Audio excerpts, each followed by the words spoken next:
Hello friend, welcome to easy learning. इस video में हम बात करने वाले हैं कोडिंग डिकोडिंग, जो IBPS clerk pre, RRB clerk pre और एसबीआई क्लर्क प्री, जो प्री की एग्ज़ाम होती है उसमें जो कोडिंग डिकोडिंग आता है वो किस लेवल का आता है। ठीक है, वो इस वीडियो में हम देखेंगे। और ये जो पार्ट है ये पार्ट 4 है, तो चैनल पे पार्ट 1 से 3 भी है, तो वो भी आप देख लीजिए। उसमें भी हमने कोडिंग डिकोडिंग का क्वेश्चन जो डिस्कस किया है। तो चलिए वीडियो को स्टार्ट करते हैं। ये है मेरे बारे में।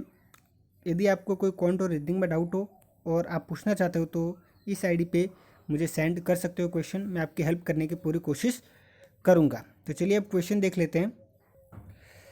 सबसे पहला जो क्वेश्चन है वो देखिए, कोडिंग डिकोडिंग कैसा है हमने पिछले जो 3 वीडियो में देखा वैसा ही ये भी है, सिंपल सा, जिसमें एक सेंटेंस लिखा हुआ है उसको इस तरीके से कोड किया है। उस तरीके 4 सेंटेंस है और 4 यहाँ पे 4 लाइन में कोड भी दिया हुआ है।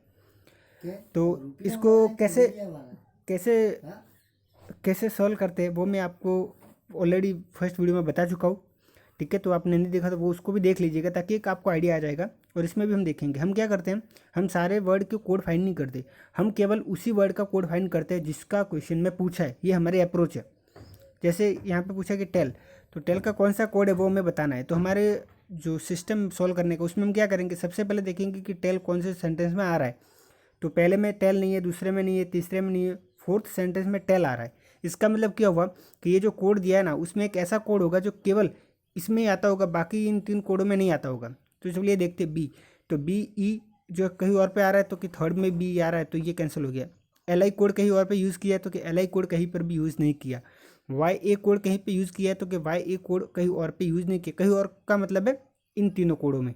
ठीक है ना। जे ए कहीं पे यूज़ किया तो कि हाँ जे या सेकंड में यूज़ किया तो ये नहीं हो सकता। तो टेल का हो सकता है या तो एल आई या फिर वाई ए, इन दोनों में से कोई एक। तो यहाँ पे हम फिक्स नहीं बता सकते, आइदर और का केस है। लेकिन यहाँ पे तो सब बी एल आई वाई जे, तो हम क्या इसका आंसर करेंगे, कैन नॉट बी डिटरमाइंड। यदि यहाँ पे आइदर और का होता तो हम वो वाला ऑप्शन टिक करते। क्यों? क्योंकि यहाँ पे आइदर एल आई होगा या फिर आइदर वाई ए होगा, तो इन दोनों में से कोई एक कोड होगा। तो यहाँ पे आंसर है can not be determined. Question number 2, which of the following may be represent heaven is a path. तो सबसे पहले हेवन का फाइंड करते हैं।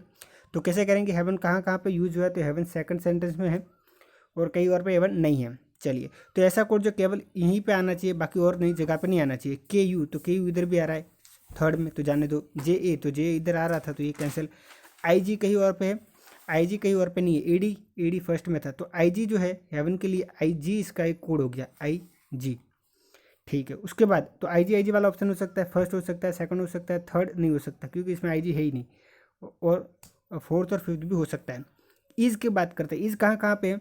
तो पहले सेंटेंस में ईज नहीं है, सेकंड में नहीं है, थर्ड में नहीं है, फोर्थ में नहीं है। ईज मतलब इन 4 सेंटेंस में ईज नहीं है। इसका मतलब ईज का ऐसा कोड होगा जो जो ये कोड है इसमें नहीं होना चाहिए। ईज का एक ऐसा कोड होगा जो इसके अलावा होगा। तो एक ऐसा यूनिक इसमें दिख रहा है, फर्स्ट में देख रहे हैं। तो यूनिक क्या, आई जी तो हमने दे लिया। ए डी, ए डी भी इधर है। एनो, एनो यूनिक है क्योंकि सॉरी एनो भी इसमें आता है और ए डी भी इसमें आता है, तो ये तो कोड हो ही नहीं सकता क्योंकि इसके लिए हमें एक यूनिक कोड होना चाहिए। आई जी है। पी वाई इसमें नहीं है, पी वाई एक यूनिक है, तो ये इसकी पॉसिबिलिटी है कि ये आंसर हो सकता है। फोर्थ में देखते हैं, तो आई जी तो है, एल आई इसमें है और आर ई इसमें नहीं है। आर ई एक यूनिक है तो ये भी आंसर हो सकता है। इसमें हमने देखा ए डी भी है, आर ई नहीं है और आई जी तो आंसर हो सकता है। ठीक है ना, आई जी तो हमने हेवन के लिए किया। तो इन तीनों में से अब 3 ऑप्शन बचे, इनमें से कोई होगा। ठीक है, अब हम देखते हैं कि पाथ के लिए क्या है। तो पाथ कहाँ कहाँ पे है, तो फर्स्ट में भी है और सेकंड में भी है पाथ। तो ऐसा एक कोड जो केवल केवल इन दोनों, मेरे वर्ड पे ध्यान दीजिएगा, मैं बोल रहा हूँ केवल इन दोनों में आना चाहिए। तो ए डी इन दोनों में आ रहा है। ठीक है, एम आई नहीं है, जे ए दोनों में नहीं है, एनो दोनों में नहीं है। तो ए डी जो है इसका आंसर हो गया पाथ के लिए। पाथ के लिए क्या हो गया, ए डी। तो आई जी और ए डी होना चाहिए। तो पहले में आई जी है लेकिन ए डी नहीं है, फोर्थ में आई जी है लेकिन ए डी नहीं है, तो ये हो गया ई वाला जो हमारा आंसर है, आई जी ए डी। और ईज के लिए इन्होंने यूज़ किया आर ई। ठीक है ना, आगे देखते हैं। मी जो कोड है वो कौन से वर्ड के लिए, तो मी कहाँ कहाँ पे है, फर्स्ट में है और ये थर्ड में है। तो ऐसा एक वर्ड होगा जो फर्स्ट और थर्ड में होगा, बाकी कहीं पर भी नहीं होगा। तो ईजी हम देखते हैं, तो ईजी है इसमें थर्ड में नहीं है। पाथ भी नहीं है। टू भी नहीं है। विन है। ठीक है ना, तो इसका आंसर क्या हो जाएगा, विन। आगे देखते हैं, ईजी के लिए हमें कोड बताना है, तो ईजी कहाँ कहाँ पे वो देखिए, तो ईजी फर्स्ट में है, सेकंड में नहीं है, थर्ड में नहीं है, फोर्थ में नहीं। तो ऐसा कोड जो केवल इधर ही होना चाहिए, बाकी और जगह पे नहीं। एडी और जगह पर भी आ रहा है, सेकंड में एम आई इधर भी आ रहा है, जे इधर भी आ रहा है। तो नो जो है वो कोड किसके लिए होगा, ईजी के लिए नो कोड हो गया। Okay, question number 5, which of the following represent of the path सबसे पहले हम देखते हैं ऑफ के लिए। तो ऑफ फर्स्ट में नहीं है, सेकंड में नहीं है, थर्ड में ऑफ है और फोर्थ में ऑफ है। तो इन दोनों में ऐसा कोड सेम होना चाहिए। तो बी ई, तो चलिए बी इन दोनों में आ रहा है, के यू केवल इन दोनों में आना चाहिए, के यू इसमें नहीं आ रहा, जे ओ दोनों में नहीं है, एम आई दोनों में नहीं है। तो ऑफ के लिए होगा बी ई। तो बी ई वाला ऑप्शन है वो हो गया, बाकी तो कोई हुई, सब में बी ई दिया हुआ है। द की बात करते हैं तो द सेकंड में आ रहा है और कहीं पे और थर्ड में भी था आ रहा है। तो इन दोनों में कोड होना चाहिए, ऐसा एक कोड। तो के यू दोनों में आ रहा है, जे दोनों में नहीं आ रहा, आई जी दोनों में नहीं आ रहा, ए डी दोनों में नहीं आ रहा।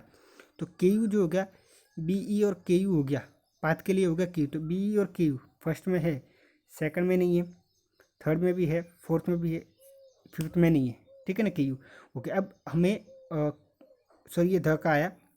अब हमें पाथ का हमें देखना है। तो पाथ कहाँ कहाँ पे है, तो पाथ फर्स्ट में था और सेकंड में था। तो इन दोनों में कोड आना चाहिए। तो एडी इन दोनों में आ रहा है, ठीक है, और कई जगह पे एडी नहीं आना चाहिए। चलिए एम आई इधर आ रहा है, जे ए इधर आ रहा है, लेकिन इधर भी आ रहा है, तो ये नहीं हो सकता, नो तो हो ही नहीं सकता। तो एडी, तो क्या हो गया, पाथ के लिए क्या हो गया, एडी।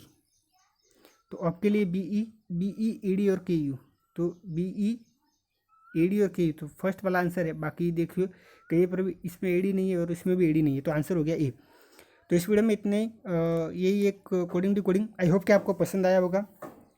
दोस्तों आप हमारे चैनल को सब्सक्राइब करके हमारे साथ जुड़ सकते हैं। मैं यहाँ पे आपको क्वांट और रीडिंग में पूरी हेल्प करूँगा। यहाँ पे सेटिंग और पजल के भी वीडियो में डालता हूँ, और मैं कोशिश करूँगा कि आने वाले वीडियो में मैं क्वांट के लिए भी कुछ वीडियो बनाऊँ ताकि आपको हेल्प मिले। Thank you very much.